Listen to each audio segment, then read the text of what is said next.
আসসালামু আলাইকুম, সবাইকে আবারও স্বাগতম হোম ব্লগ কুকিংয়ে। আপনারা সবাই কেমন আছেন? আশা করি আল্লাহর অশেষ মেহেরবানিতে অনেক অনেক ভালো আছেন, সুস্থ আছেন।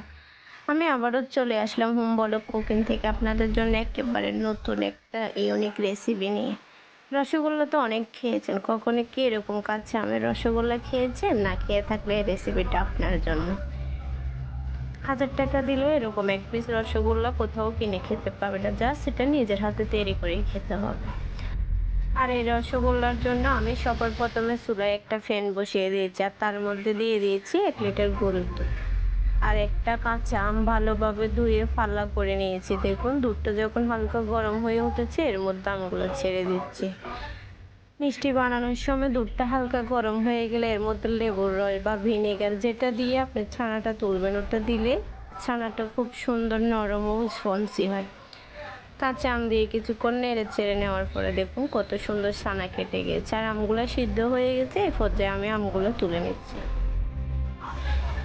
আমি আমগুলো তুলে নিয়েছি, দেখুন ছানাটা কত সুন্দরভাবে স্পঞ্জি হয়ে কেটে গেছে, আর ছানার কালারটাও পরিবর্তন হয়ে গেছে। এখন আমি ছানাগুলো একটা ছাঁকনিতে তুলে নেব। আর যত এটা কাঁচা আমের রসগোল্লা, তাই ছানাটা কাঁচা আম দিয়ে কেটেছি। আর ছানার পানি টানার জন্য আমি পাতলা একটা সুতির কাপড়ে ছানাগুলো ঢেলে ভালোভাবে চিপে পানি সরিয়ে নিচ্ছি। আপনারাও কিন্তু ছানাটায় পানি সরানোর জন্য পাতলা সুতির কাপড় নেবেন, তবে কাপড়টা সাদা নেবেন। কালারিং হলে অনেক সময় ছানাতে রং বেজে যায়। আর আজকের মিষ্টিটা একেবারেই অন্যভাবে বানাবো। আজকের মিষ্টির মধ্যে আমি কোনো রকম বেকিং পাউডার বা গুঁড়ো দুধ, চিনি কিছু ব্যবহার করব না।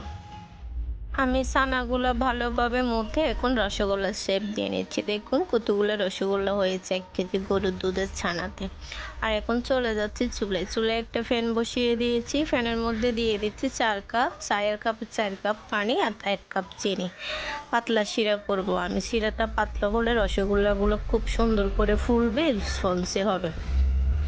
চিনিটা যখন গলে যাবে, পানিগুলো বলক উঠবে, তখন এর মধ্যে আমি রসগোল্লাগুলো ঢেলে দিয়েছি। আর এখন ঢাকনা দিয়ে ঢেকে দিয়েছি। ঢাকনা ছিদ্রটাও একটা টিস্যু দিয়ে বন্ধ করে দিয়েছি।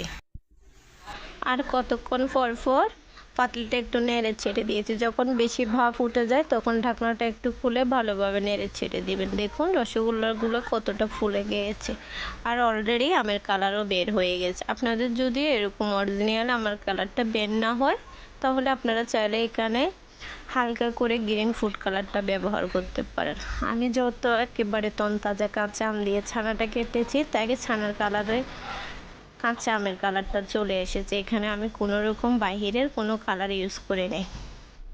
আমার ভিডিওটা যদি আপনাদের ভালো লেগে থাকে, চ্যানেলটা সাবস্ক্রাইব করে পাশেই থাকুন, আর পাশে থাকা বেল আইকনটি বাজিয়ে দেন, যেন আমাদের পরবর্তী নতুন ভিডিওগুলো সবার আগে আপনাদের কাছে পৌঁছে যায়।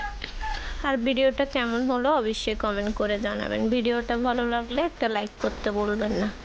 ভিডিওটা শেয়ার করে আপনার বন্ধুদেরকে দেখার সুযোগ করে দেন। আজকের জন্য এটুকুই। দেখা হবে পরবর্তী কোনো নতুন রেসিপি নিয়ে।